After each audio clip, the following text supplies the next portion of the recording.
இன்றைய இதமான காலை தென்றலில் அனைத்து அன்பு உள்ளங்களுக்கும் இனிய காலை வணக்கம். இன்று ஒரு குறள் அதிகாரம் 62, குறள் எண் 617. ஆள்வினை உடைமை மடிவுளான் மாமுகடி என்ப மடியிலான் தாழ்வுளால் தாமரையினார்.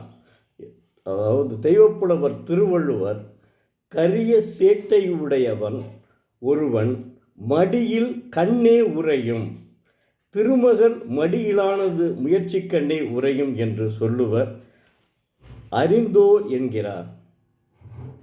அதாவது விளக்கமாகவும் சொல்கிறேன். கரிய சேட்டையானது ஒருவனுடைய சோம்பல் இல்லத்தில் வாசம் செய்யும். திருமகள் மடி இல்லாதவனுடைய முயற்சியின் இடத்தே தங்கியிருப்பான் என்று அறிந்தோர் சொல்லுவர் என்கிறார். அதாவது இந்த குறளில் இருந்து நாம் தெரிந்து கொள்வது என்னவெனில், நாம் தெரிந்து கொள்கிறோம், அதைவிட மாணவ செல்வங்கள் தெரிந்து கொள்ள வேண்டும். மடியின்மை என்பது சோம்பேறித்தன்மை இல்லாமல் இருத்தல். அதனால் மாணவர்கள் தினந்தோறும் 5 மணிக்கு எழுந்து தன்னுடைய கல்வியை பயிலுங்கள். மடியின்மை இல்லாமல் வாழுங்கள். அதனைத்தான் தெய்வப்புலவர் திருவள்ளுவர் உணர்த்துகிறார். அடுத்து வினைத்திட்பம் அதிகாரம் 67, 667 குறள்.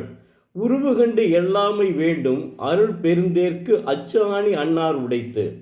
தெய்வப்புலவர் திருவள்ளுவர், உருளா நின்ற பெரிய தேர்க்கு அச்சின்கண் ஆணிவோட வினைக்கண் திண்ணியாரை உடைத்து ஊடகம். அதனால் அவரை வடிவின் சிறுமை நோக்கி இகழ்தலை ஒழிக என்கிறார். விளக்கமாகவும் சொல்கிறேன். உருளுகின்ற பெரிய தேருக்கு அச்சிலுள்ள ஆணி போல தொழில்கண் திண்மையுள்ளவர்களை இவ்வுலகம் பெற்றிருக்கிறது. ஆதலால் ஒருவரை அவருடைய தோற்றத்தின் சிறுமை கண்டு இகழாதிருத்தல் வேண்டும் என்கிறார்.